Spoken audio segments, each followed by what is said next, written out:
All new tonight, part 2 of our series, Catholic Cover-Up, which answers the question of why the sexual abuse crisis in the Buffalo Diocese is just coming to light now.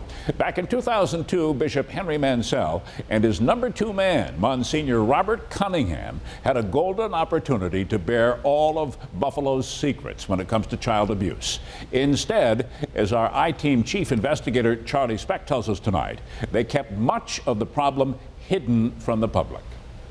We now know that through at least the last 4 or 5 bishops here, there has been a massive cover-up of child sexual abuse. I'm not afraid anymore. I want to let my voice be heard.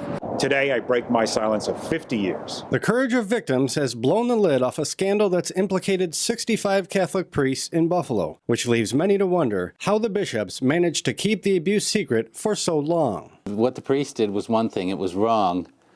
But the way they've handled it is 10 times worse. The Boston Globe's 2002 investigation was a spark that set off an inferno of abuse claims worldwide, forcing bishops like Buffalo's Henry Mansell to adopt a zero-tolerance approach to sexual abuse. Any incidents of child abuse, no matter when, no matter what has happened since then, the priest cannot serve in active ministry. In 2003, Mansell said he removed, quote, various priests, but neither he nor his number 2 man, Monsignor Robert Cunningham, would name the priests or say when and where the abuse took place. I believe that there is no need to reveal the names of people who 20 or 30 or 40 years ago, or who may be dead now, may have had an accusation against them. In 2003, the Buffalo News was able to identify 2 of those priests who were removed for suspected abuse. But internal church records obtained by 7 Eyewitness News indicate that at least 9 other priests who are now accused of abuse were either left in parishes, hidden in unknown locations,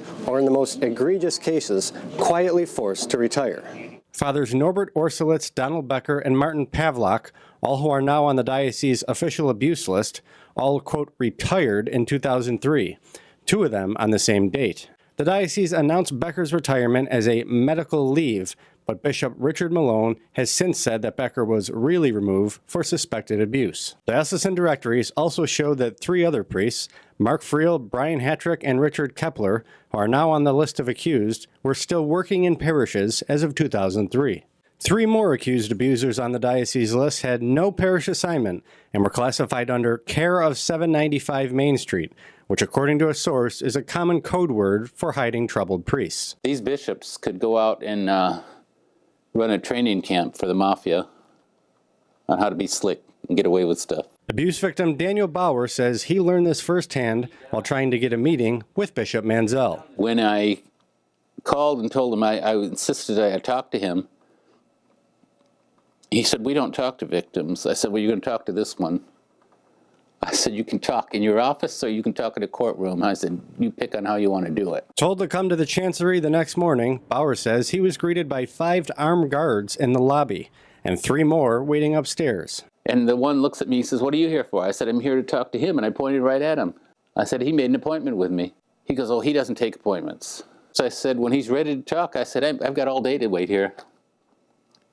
And they're over there mumbling with the bishop, you know, what are you going to do now? Because this guy's not going to leave. Bauer sat with the bishop for an hour, telling him he was sexually attacked by Father Larry Connors in the 1970s at a Jamestown church. But the meeting with the bishop never gave him the peace or the answers that he thought it might. They give a bare minimum of what they can get away with until somebody else comes along and pushes them and pushes them and pushes them until they have to talk. None of them have ever apologized, ever. Now, Bishop Mansell retired from the Hartford Archdiocese, and Bishop Cunningham, the current Syracuse bishop, both declined to comment for this story. Meanwhile, the Buffalo Diocese put out a statement saying that it now implements background checks and training sessions on sexual abuse for all employees. For the I-Team, Charlie Speck, 7 Eyewitness News.